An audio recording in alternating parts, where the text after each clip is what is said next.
Let's begin tonight with a call by the national chairman of the All Progressives Congress on all senators in his party to explore legal means of impeaching the President of Senate, Dr. Bukola Saraki. Mr. Oshiomhole was speaking at a press conference in Abuja where he highlighted activities of the Senate President which he considers to be against the interest of the party. The APC national chairman alleges that Dr. Saraki intentionally delayed the passage of the budget in order to frustrate efforts of the Buhari administration to developing critical infrastructure in the country. Saraki is not going to be the first Senate president to be impeached, and I doubt if he's going to be the last.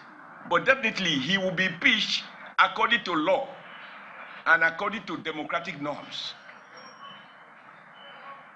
The only way Senator Saraki can avoid impeachment is for him to do what is honorable, which again leads to the issue of character. We saw a Senator Akpabio who was the PDP leader in the Senate.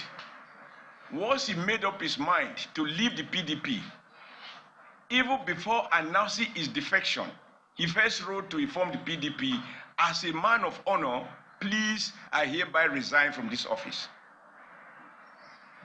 So Senator Saraki has demonstrated neither character nor being a man of honor.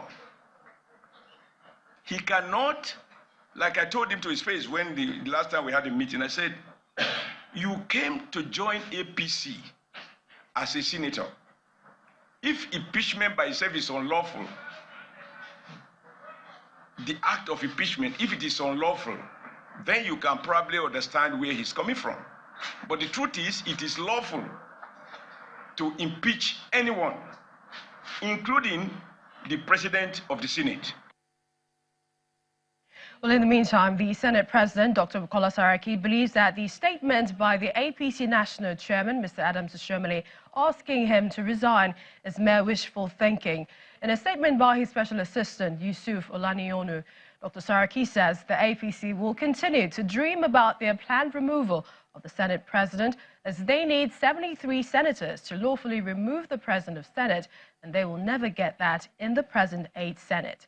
The statement says, quote, the argument of the APC that the Senate President must come from a majority party, that the Senate presidency is their crown and National Assembly is their palace, is only supported by ignorance and dangerous delusion. First, the issue of which party is in the majority will only be resolved when the Senate resumes. 2. Section 50, subsection 1A of the Constitution is clear that any senator can be elected as Senate President. If the only thing left of the APC change agenda is to change the Senate President, we can only wish them good luck. End of quote. He adds that the argument of the APC that the Senate President must come from a majority party is only supported by ignorance and dangerous delusion. He adds that the fair distribution of the committee chairmanship is one of the stabilizing factors in the 8th Senate and has helped it in achieving more than all its predecessors. Well, away from allegations and counter-allegations, the Independent National Electoral Commission, INEC, says all is set for Saturday's by-elections and September 22nd governorship election in Osun State. The by-elections will hold in Bauchi and Cross River State tomorrow. This next report takes a look at the developments in these states ahead of the poll. Just hours to the weekend's by-elections in Bauchi and Cross River States, the Independent National Electoral Commission is putting last-minute checks in place to ensure a credible process. In Bauchi State, preparations for the Bauchi South senatorial runoff heightens with the introduction of a system to track the movement of INEC officials and electoral materials. I want to assure you and the electorates that every vote will count. That is an assurance. People's wishes will be reflected. In Cross River State, INEC seems set for the Pt.1 constituency by-election, urging eligible voters yet to get their PVCs that there's still time to do so. security is going to be adequate, has been promised by the ISS members. So it is okay. And all our logistics plans, especially vehicles, are ready. We have installed tracking devices in all our vehicles. And the personnel are already ready, and the funds have come from our headquarters. So by and large, we are good to go. The Commission is working hand in hand with the Police Command to ensure a smooth outcome.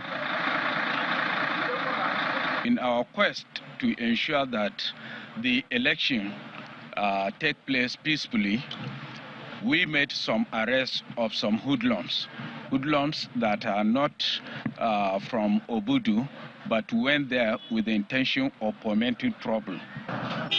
Other elections the Commission is working towards is the governorship election in Osun State, which takes place next month. This is to let you know that we are going to be extremely neutral in this election. All the parties are our parties. They belong to us and Nigerians. There is no big party to INEC, and there is no small party to INEC. As far as we are concerned, we are all on the same level ground. According to the Commission, it will employ over 15,000 ad hoc staff for the conduct of the governorship polls in Osun State to ensure its success.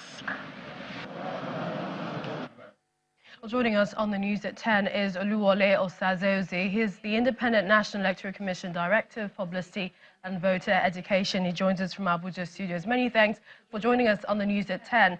With the controversy over budget for the elections, which has been a subject of national discourse in the past few days, are these by-elections in any way caught in between? Well, thank you for having me. Not really, because the election budget concerns the 2019 general elections. It just so happens that we have to procure items and make the plans. Plans kicked off on 1st of January of this year, according to the election project plan. So these are off-cycle elections for which we budgeted for in the 2018 budget. But the budget before the National Assembly presently concerns the 2019 elections. So yes, we have we've made adequate, from your news reports, you can see that we've made adequate arrangements and preparations for the by-elections and those of next week, as well as the Osun governorship election. So it's not caught up in that budget for 2019. The Commission has spoken on how much of an experiment it will make of some of the elections preceding the 2019 elections to test some of its innovations, like the electronic transmission of results.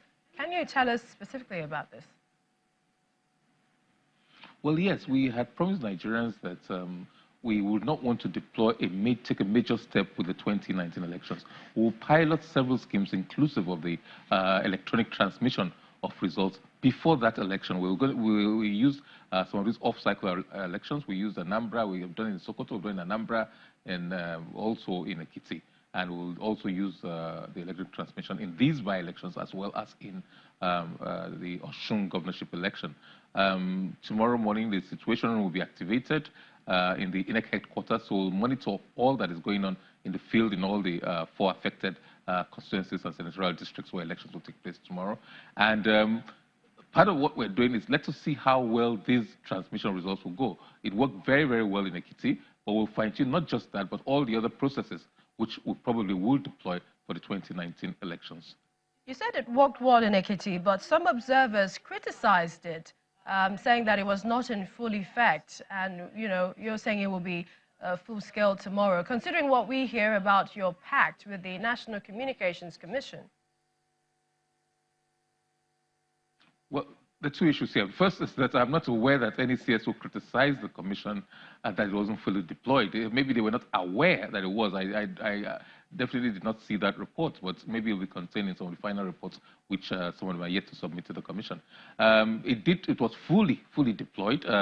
It worked extremely well, and the results were getting tallied with the official results that were declared. Don't forget that this is a parallel transmission. We still use the manual transmission as stipulated in the Electoral Act. We still take the results from the polling units to the RA collation center, from the collation center to the local government collation. So all that was done, fully deployed.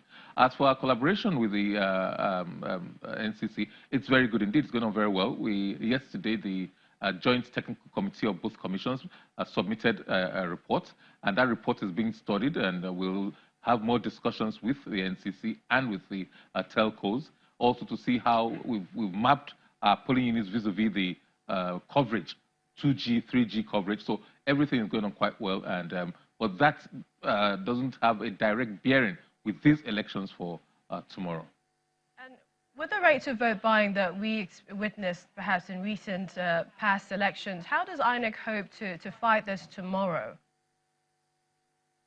I beg your pardon, I didn't quite get the question. Talking about vote buying in the recent elections we've held, okay. Yes. Yes. Well, it's a very worrisome thing, and we've said that something radical has to be done about this.